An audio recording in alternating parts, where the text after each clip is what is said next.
Podcast again. This is Manjushta, your podcast host, and today we have brought up a very fiery, very debatable topic. Maybe not debatable, but yeah, it might be relatable.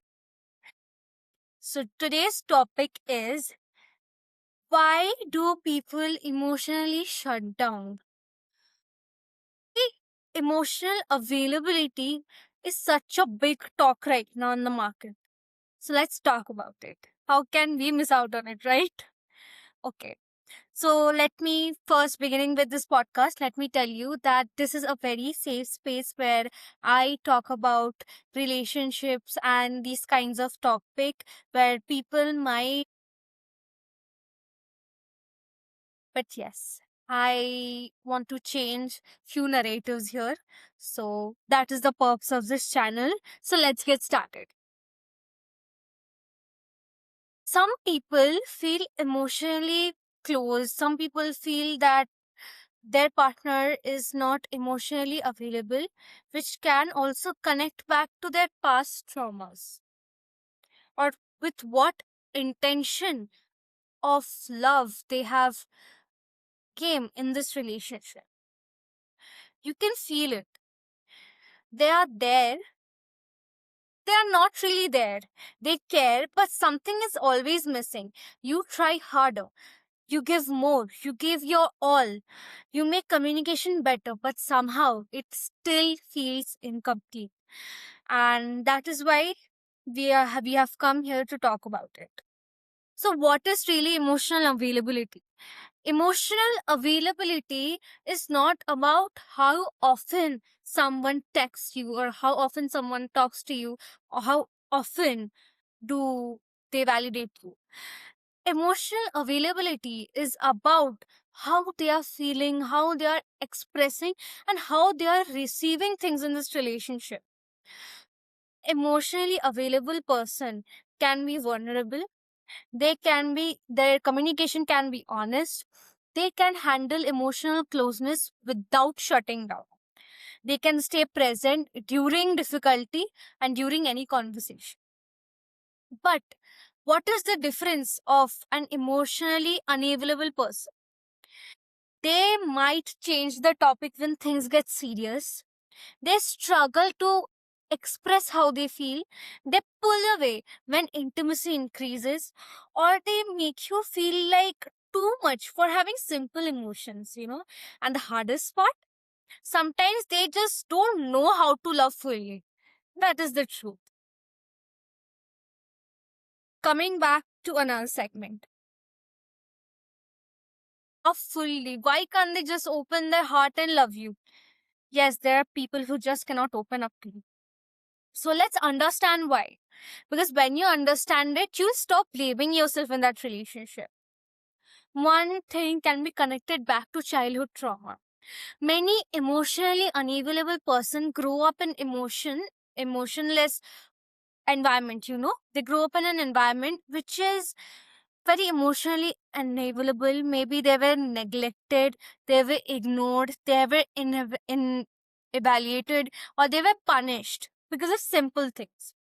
So they learn these things very early, while feeling deeply is very unsafe. So this becomes an unconscious protection for them. As adults, they don't avoid love, they avoid vulnerability to it. Fear of being hurt. Since through their childhood they are always hurt, or maybe they have been in a relationship where they always used to give and they used to receive nothing, and they felt hurt. They felt pain to such an extent that they have shut them down. So that is when a person becomes emotionally unavailable. Some people have loved before, but it has broken them. So now they operate on emotional unavailability from action side, not a connection. Maybe they want to have a connection, but they just can't. They just can't open up. They don't go all in on. Not because they don't care. Maybe they care, but because they're terrified of losing control again. Another part, lack of emotional awareness. This is such an important thing. A person has to understand in you first then they can be vulnerable to you, right? They understand their partners, know their emotions in and out. No one taught them how to understand their own emotion. It comes within. It comes from within. First, if you cannot understand your own emotion, how can you understand someone else's? So when feelings come up, they don't process them. They just shut them down or they ignore. This is one thing. They withdraw it or distract themselves. You ask what is wrong, but they say nothing. They just shut themselves down. Not because something is wrong, but because genuinely they don't know how to explain it. Another point where attachment style also involves. This is where psychology comes in. People with avoidant attachment styles crave love, but they fear closeness. So they create distance emotionally, physically, or the closer you try to get, the more they pull away. So now another segment we come. What it feels like to love them. I think here many of you can relate to it, what I am going to say. Because loving someone emotionally unavailable is very confusing and it is very exhausting. That is the first thing. It feels like you're always trying to prove your worth. You're always overthinking everything. You're asking for the bare minimum. Still, you are blamed and you feel guilty for it. So you start questioning. Am I asking for too much? Am I too emotional? Why can I just be okay with this? But actually, you shouldn't be okay with this. You are not asking for too much. You are with the wrong person. You are asking the wrong reality. But yeah, you give more love, hoping they'll reciprocate it. You stay patient, hoping they'll change. But it's still the same. Nothing changes in that relationship. You stop expressing your needs, you hold back your emotions, you become someone quieter. And this is the thing, this is the poison that destroys your relationship. This is what your heart responds to an unemotionally available person. Can they change? Many people ask it. Will my partner ever change? Will they change? You start thinking all of these in the relationship. Hope you hold will change. Can emotionally unavailable person change? The answer is yes. They can change, but through certain conditions.